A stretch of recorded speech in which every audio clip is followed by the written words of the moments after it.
Hi, everyone. This is Steve Delasan, and welcome to this week's edition of CEOs You Should Know. I am thrilled to be joined by Ben Neuberg, the CEO of Thrivewell Infusion. Hi, Steve. How you doing? I'm happy to be here. We're thrilled to have you. Excited. Thanks for coming in today. Thanks for having me. So let's jump right into it. I know that you started Thrivewell with your mother's care in mind. Can you walk us through that initial moment when you and your brother decided to turn to a deeply personal need in the national healthcare system? Yeah, actually, it was my brother. He was the catalyst, I would say. My mom was diagnosed with rheumatoid arthritis and was living in Long Island in a town called Lawrence, where I grew up, in the house I grew up. And going from Long Island to Manhattan to get her treatment takes, it could take upwards of 2.5 hours. And when somebody has rheumatoid arthritis, to move those joints, she had severe rheumatoid arthritis, to get her infusion therapy was a process, to say the least. So my brother's like, it just doesn't make sense that there's nothing like this, like down the block from Mom. It's a simple infusion. And when he talked to, a couple of nurses and specifically a doctor who's a friend of ours, Dr. Vikram Samgupta, who's our partner, he said, you can totally do this. Let's start working on a process to get this done in her backyard. Mm-hmm. I was at the time in the jewelry business, and I said, sounds pretty cool, Ira. I don't even know where to go with that one. And he goes, well, let me speak to these guys who own an urgent care and see what they're doing. I built them. So he had built these 5 urgent cares for these guys, and the urgent cares were underperforming. And they owed him some money, and they said, listen, we'll give you a piece of the business. And he said, at the same time, can I build my mom a private room in the back to get her infusions? And they said, sure, no problem. So he built this private room in the back, and lo and behold, a couple weeks later, I would say within 2 days, a person asked if we can do an MS treatment, an infusion for multiple sclerosis. Sure. And my brother said, I don't know, let me look it up. And I was there with my mom. I said, this sounds pretty cool. Made a call to McKesson. They were able to get the medication. Dr. Samgupta said, yeah, we could do this. And lo and behold, the next thing you know, we're full deep in doing infusions for the community. It's awesome. And I would say about 6 months later, we were at 4 locations, all going out east.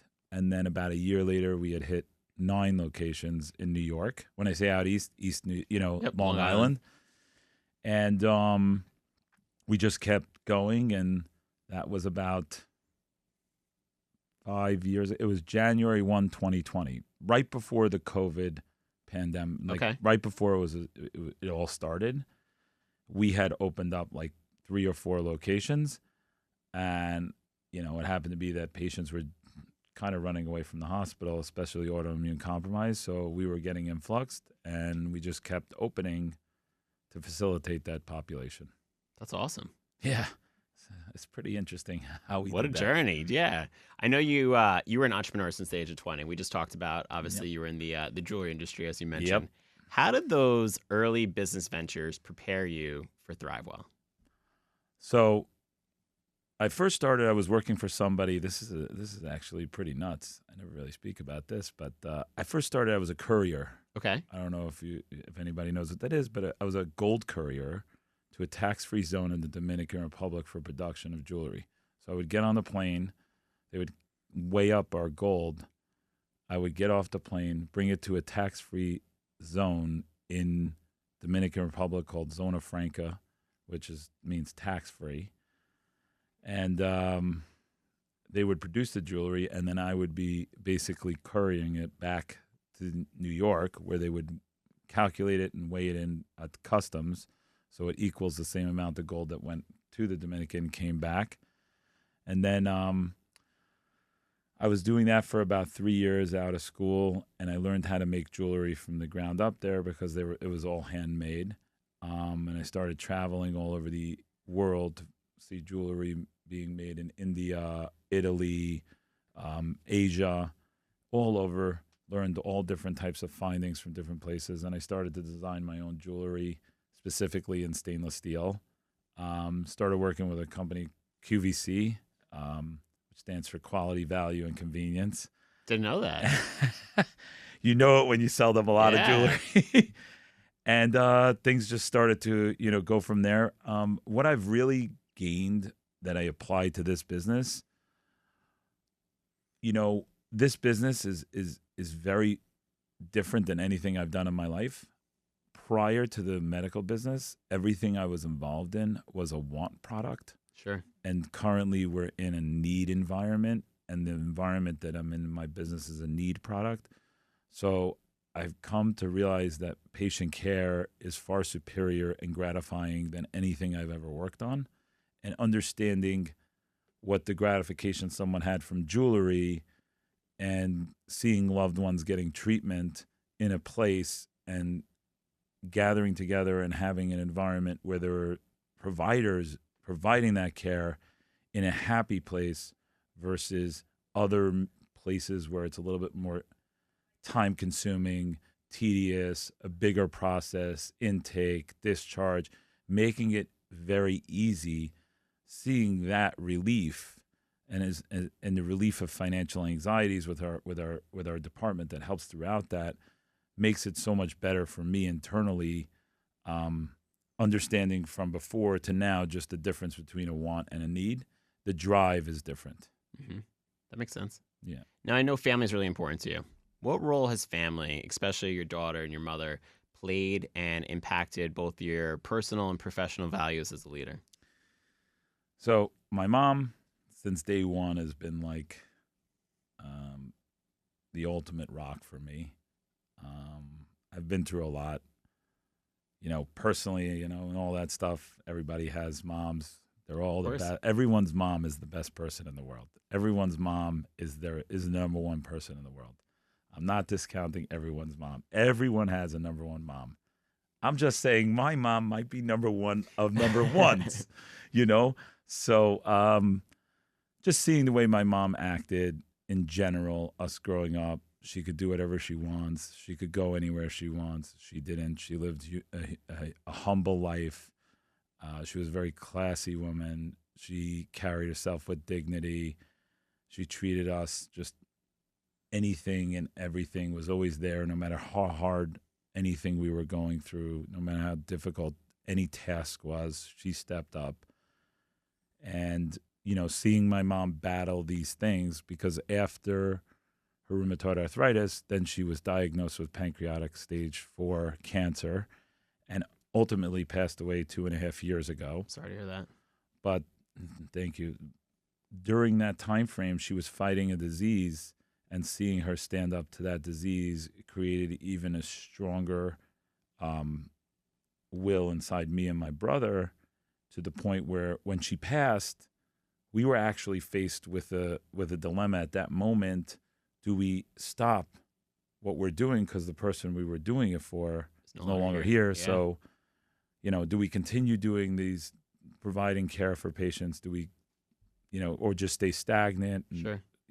Go to a hospital and say, here, we want to sell this to you, or take over, or whatever it may be? Or do we double down? Mm-hmm. And today I could tell you, we've definitely doubled down with, so many locations. But my daughter seeing it is the next generation. Her listening to me on calls and fighting for patients against the insurance companies, which make things very difficult for patients. They make it very hard for patients to get the care that we provide because of the cost constraints. So they try not to, I wouldn't say they try not to. I should preference that differently. They try to make it very difficult for patients and loved ones to pursue care that would actually help them with their disease states. And my daughter hearing me fight those cases, her seeing that creates a different environment for her to grow in. And it gives me even more of energy daily to do it, so that I'm doing something good, that my daughter can say, hey, my dad did something really cool. Like, awesome. He does something good for people. So that's probably the impact of both of those individuals. Yeah, well, your mom sounds like a remarkable person, and you're helping create a family legacy that's going to be able to live on with your daughter and beyond. Yeah, 100%. Going back to the question about the past businesses and this sure. business, one of the things that I've recognized in business from entrepreneur, there are different stages where a business transfers and a mind transfers. So you start off with a business as an entrepreneur. It's just like taking $1 and turning it into two, and then taking two, turning it into six, and then constantly doing that with money, trying to build a business. That's how you look at it from the economics, right? Mm-hmm. When you build a business like we're building, there's something that in the world of business, everybody throws out there as like a very easy term. It's called scaling or scale a business. How do you scale a business? In the world of banks and investment banking and worlds that I've been involved in my lifetime, scale and how do you scale something is a tremendous topic. And if it's a viable business for that to create extended value, our business my mind transfers from entrepreneur to scale is very complex to actually implement the word scale, Mm-hmm. implement that process of scaling. In the jewelry business, never needed to really do that because you were just supplying a design and you were producing it, and then you would ship it in. Whether it's 100,000 units, whether it's 7 million units, whatever it may be, you're just producing it and shipping it in. You're not necessarily in the retail environment where you're scaling up to present to individual consumers. Here you're dealing with multiple individual consumers at a very, very high level because there's a lot of regulation attached. Yeah. So you have to monitor so many different systems and processes to scale it appropriately. And I think most people who go from entrepreneur to corporatized structure, they don't know how to make that transition. And I think that transition was something I learned from the past businesses to bring to this business. So, Awesome.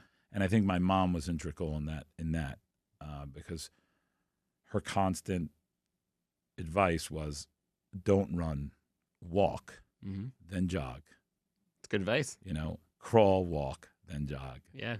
Always bringing me back to, make sure you complete each task. So, it kind of corresponds to both.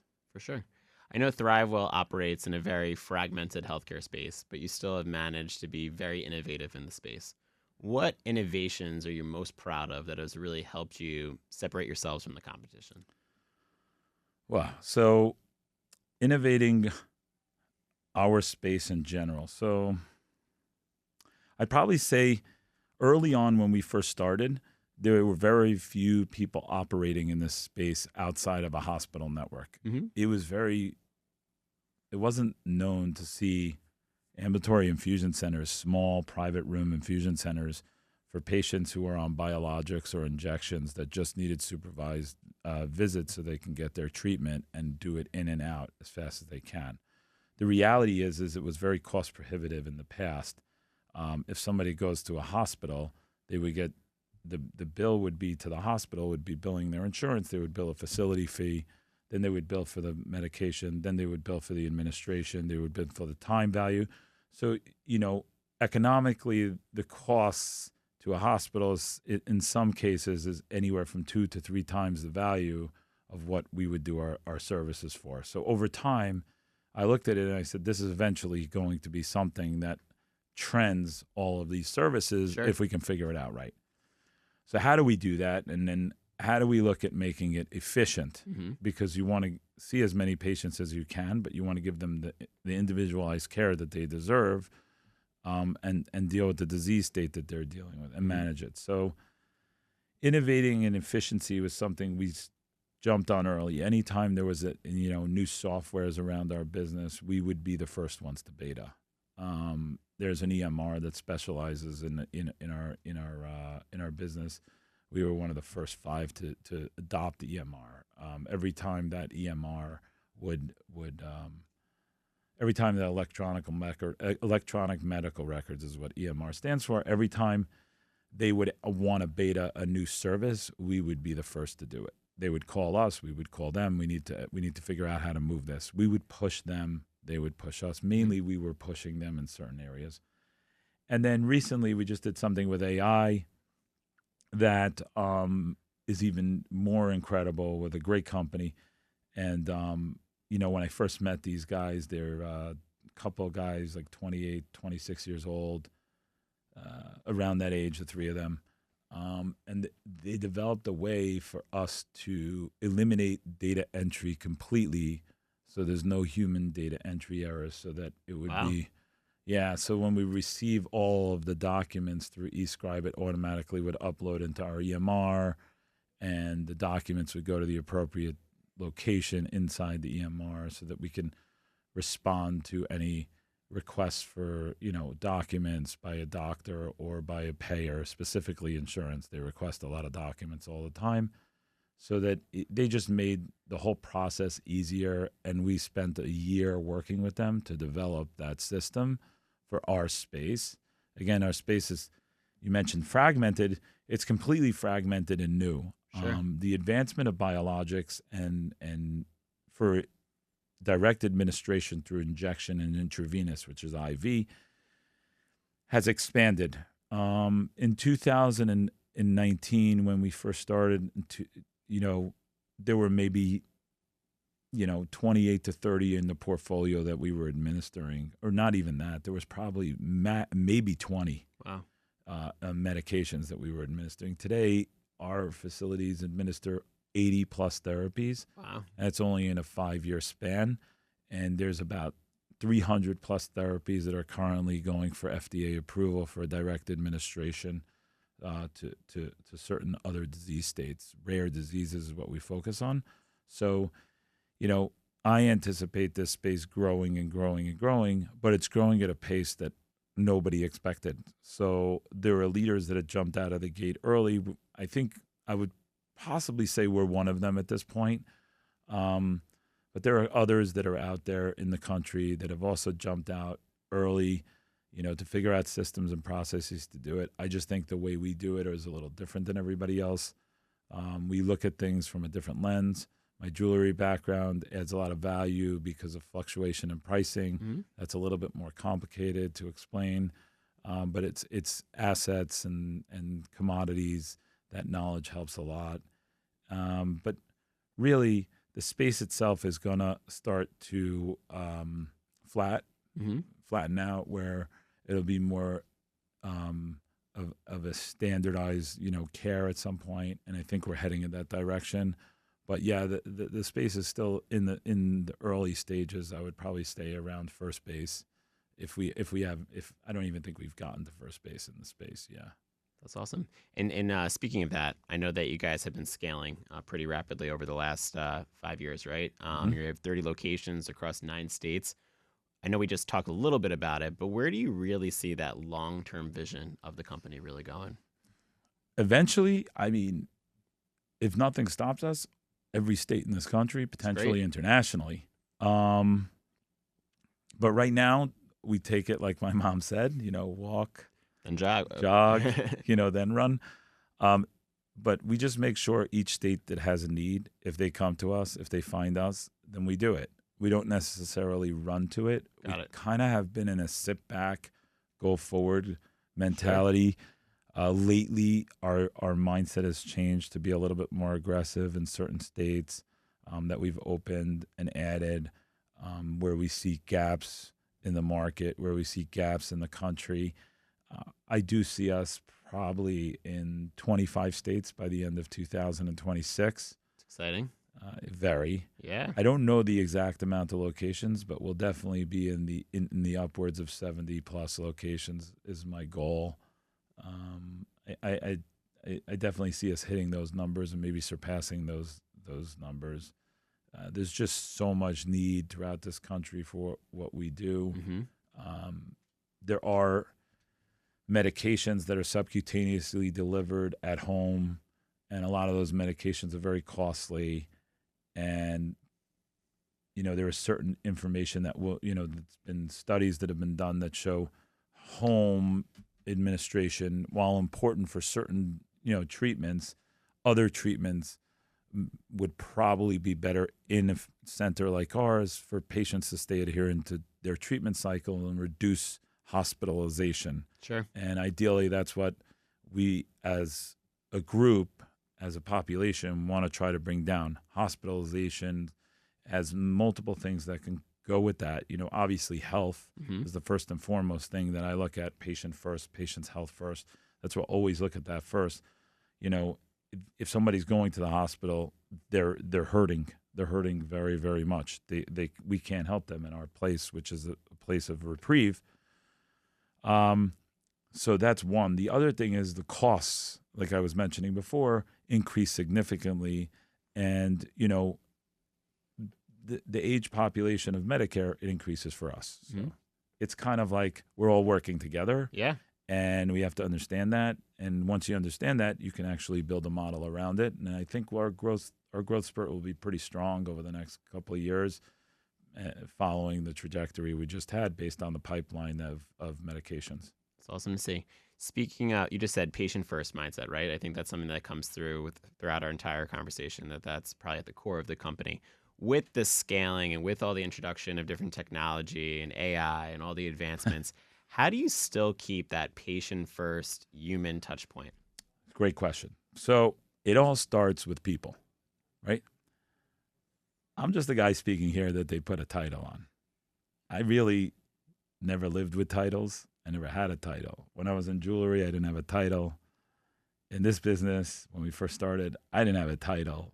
The truth, we went to a meeting and Dr. Sengupta printed cards for me that said CEO and handed it out to everybody in the meeting, and that's how I got my title. Ira got COO because he did the same thing for him at the same meeting. So that's literally how we got our titles.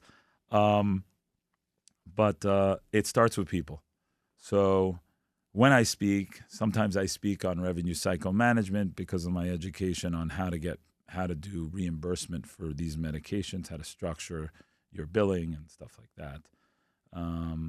So when I speak, the first thing I always say is, Thrivewell's not a company to me and my brother. It's our family. Sure. So everybody who works at Thrivewell Infusion is considered a part of our family.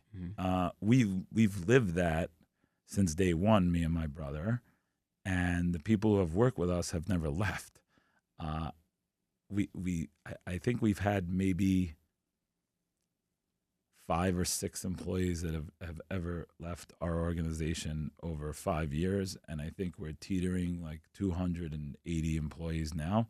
So, everybody pretty much stays with us because of that family mentality, and they provide that in care. So the goal is to create that culture, whether it be from top down, whether it be from an organizational perspective. That culture needs to maintain its status all the way through the patient care and anything else we do. So whether it's a nurse or somebody who's, driving from center to center to center to center, making sure that it's stocked, making sure the refrigerators are stocked, making sure there's supplies, making sure there's snacks, cleaning services that clean on off days. All of these people, greet them, say hello to them. How are you? How's your family? Yeah. Be personal. That all makes a difference. Huge. Yeah. And it translates into the patients. I love that. For any entrepreneurs that might be listening in, what advice would you give yourself all those years ago when you were first starting out? Wow. I would probably say stay with it. The waters are very rough. They get rough. And when they're really, really at the roughest, they're going to get even rougher. Understand that and stay with it, because if you can gain the experience during those roughest of times, you can utilize that as a launching point for your next move or the move you're working on right then and there. And just keep going forward, complete tasks and move on to the next, and make sure you're moving forward, not staying stagnant. Love that. Great advice. I have to ask now, given that advice, was there one moment or challenge while you've been at Thrivewell that you were able to overcome and you were able to learn from? Absolutely. Absolutely. There were 2. One of them is when I really learned the biggest part of scaling for me. developing that structure for scaling. At one point, we were me, my brother, Dr. Gupta, and 2 other employees, and we were running 4 locations ourselves with a span of like 5,000 patients, Wow. which I was doing all of our prior authorizations. I was doing our billing. I was doing our collections. I was doing our patient communication. I was pretty much doing everything A to Z, with Ira on the road, meeting with the doctors and taking care of the providers and providing them updates, and Dr. Gupta obviously doing the care. So we kind of had a good setup. Oh man, that's a crazy question. So what I realized there is everybody has bandwidth at 100%, right? Mhm. So once your bandwidth reaches 100%, Sure. you can't do anymore. Yep. Right? So if you hit 100%, how do you relieve 100% to expand? And what I basically explained to Ira and Dr. Gupta is we're going to hire to relieve 20%. And hopefully we get 80% production, so we have a 60% windfall. Mm-hmm. So we kind of took that methodology and formula down the road, and we kind of started to I kind of started to departmentalize our structure Mm-hmm. and understand how to departmentalize and create appropriate swim lanes so that we can see any types of fractures within the swim lanes and make sure that we repair the fractures, get to them quickly so that we don't have any breaks. And I use this language with my company and everybody in the individual departments and teams. I always use the language of swim lanes, fractures, breaks, and things like that, and they understand it. It's easy to relate. You want to be able to relate with your staff on the same level as everyone. Also, when you're working, something for us as a group, we work with people Mm-hmm. instead of for people. So, for instance, Rachel and Jenna are here. They work with me, even though they're in a department and I'm overseeing that department. We're working together on a project. Yeah, you're all in it together. Yeah, I mean, all of that stuff really is tremendous, moving forward. Like I said before, on the advisory side, we try to apply that here. Yep, that's awesome. Great advice. We covered a lot about Thrivewell. Is there anything that you want the listeners to know as a key takeaway that we might have missed, or anything about the mission that you feel is important for them to know? One of the biggest things that people should know is that they have a choice of their care in dealing with rare diseases and dealing with patients and families. They're challenged with finding out that their loved one just got diagnosed with a very rare disease, and it's horrible. Like it's a gut punch. It's not a good thing. But when you find that out and you stumble on Thrivewell, you have people that are about to get in the fight with you, and it's going to be a serious fight. And they're going to get into the fight not just with you, but they're going to get into a fight with your family. And I'll give you an example. One story from our journey. It was post-COVID, and a medication went from only home back into supervised care because it's a very highly reactive medication. People have adverse events and reactions to this medication, so they require the patient to be seen in a place. So the pharmaceutical company was tasked to help find a location for this patient. So they tried, and the patient wouldn't go anywhere. It was really a child. So the mom didn't want to change the care because the patient was doing so well at home. She didn't want to risk changing anything like anybody else. If it's going well, I don't want to change it. Yeah. If it's not broke, don't fix. Mm-hmm. The person's disease was maintained. She was a child. She was maintaining it.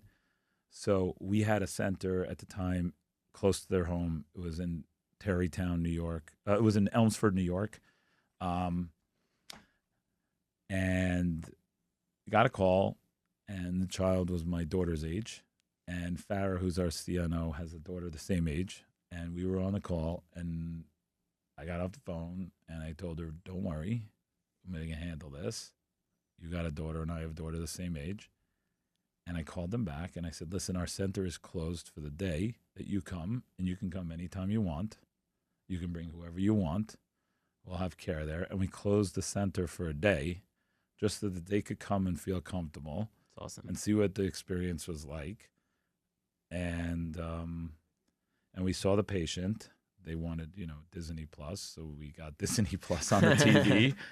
And, patient comes to us now since then, and it's been, I think, now 3 or 4 years that the patient, 4 years now, the patient's been with us, and they're on these therapies probably for a long period of their life. They will be on this therapy. So, it's things like that our patients are gonna be dealing with. They're gonna be dealing with challenges as it pertains to insurance. We have a whole team that will walk them through the financial anxieties. Sure. And I think it's important that patients understand that they're not alone in the fight. There are people out there that will help them. There are people out there. So, if a doctor diagnoses you with an autoimmune and you're looking for care, extended care outside of the doctor's office, because doctors are super busy. I mean, if you try to make a doctor's appointment, and I'm in the state of New York alone. Yep. If you try to make a doctor's appointment just to get a checkup, it's 2-3 month waiting list, and you're lucky. And then sometimes they'll try, if an appointment opens up earlier, I'll call you. They're very busy. Their staff's very busy. These disease managements require a lot of attention before and after, just in coordinating with the insurances and their benefits. We have teams dedicated to that, so we relieve that stress for the patient and the doctor's offices. So, getting that message across is something that I would want to get across for people to understand that service is a full service operation at Thrivewell Infusion, not just come in and get treated. That's awesome. If someone's tuning in that wants to learn more about Thrivewell Infusions, what should they do? You go to thrivewellinfusion.com. Okay. Or you can call our phone number. I think it's 212-803-3339. Perfect. There you go. Visit the website or give them a call. Yeah. And someone will definitely help you out. That's awesome. Well, Ben, thank you so much for coming in today, for sharing your Thanks so much story, for for telling us more about Thrivewell. It's an amazing journey, and excited to see what you do next. Thank you very much for having me. This is an honor. Awesome. Well, thank you again, and thank you all for tuning in to this week's edition of CEOs You Should Know.